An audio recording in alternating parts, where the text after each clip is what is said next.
Forests are sources of water, food, and medicine. They give us shelter and sustain agriculture and industry. They slow global warming and protect us from its impacts. They preserve our soils and biodiversity. But we are losing our forests, and they remain under threat. Ministers from 14 countries highlighted threats to forest landscape restoration during the October 2021 Ministerial meeting on forest landscape restoration and the ECA 30 Bond Challenge in Eastern and Southeast Europe. The meeting was organized by UNECE and FAO together with the IUCN. Some ministers highlighted threats that come from modern societies and economies. Deforestation, fragmentation and degradation, pollution from economical activities and others, mining activities, illegal logging. Other threats are from nature. Drought, wind and bark beetle, forest fires and excessive floods, ice sleet, windrows and bark beetle attacks, forest drying process, huge erosion processes. The extent of damage is often quite large. Various forms of degradation affect almost half of Montenegro forest. Climate change is compounding these challenges.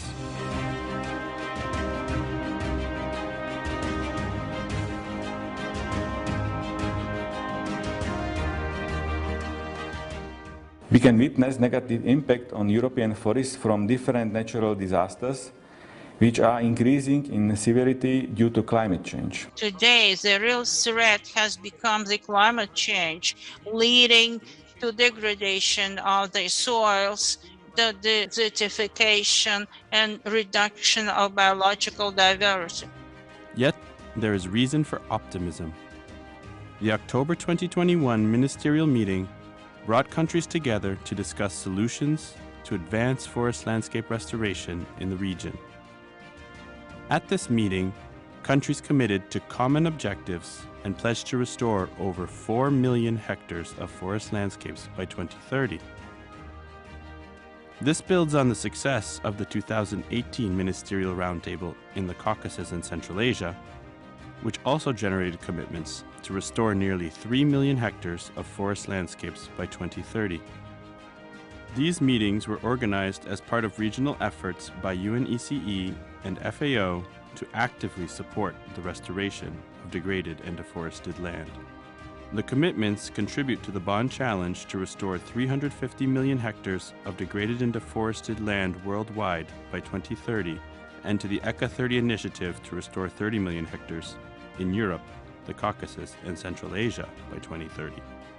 During the October 2021 meeting, ministers highlighted forest landscape restoration targets and specific actions to drive results on the ground.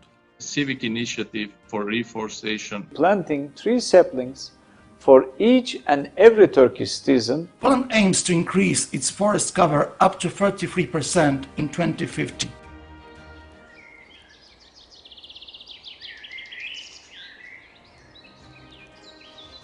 It also includes efforts to manage forests more sustainably and make them more resilient to the challenges they face. Practical measures will include changes in tree species, composition, and diversifying the structure of forests wherever resilience is at stake. Conversion of degraded forests and forest crops. We plant mixed forests, more resilient to the changes we face. One of the goals of the Forest Act is to turn coppice forests into high-stem forests, as they are more resistant to climate change. Our ministry will make efforts to increase the financial resources used for afforestation, including degraded areas. This requires careful attention to balance economic activities with restoration.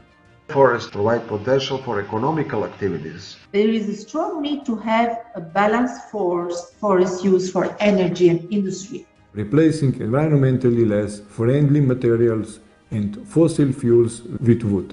To ensure balance between productive and non-productive functions of forests, Poland applies a multifunctional, sustainable forest management approach. Only by joint effort we could stop this degradation and soften its impact. We are sure that none of us can do it alone. We are all in this together. Forest landscape restoration is not a goal in itself, but a way to contribute to many sustainable development goals as we know them. The Ministerial Declaration and Forest Landscape Restoration pledges demonstrate that countries are acting to preserve our forests for today and for our children. UNECE and FAO have been supporting countries to manage and protect forests for decades. We promote regional cooperation, travel to countries, and support national efforts to implement sustainable forest management. Forest landscape restoration has received increased attention as an avenue to support healthy forests, healthy societies, and a healthy climate. We are committed to continue supporting countries to implement forest landscape restoration to achieve our common objectives in the coming years and decades.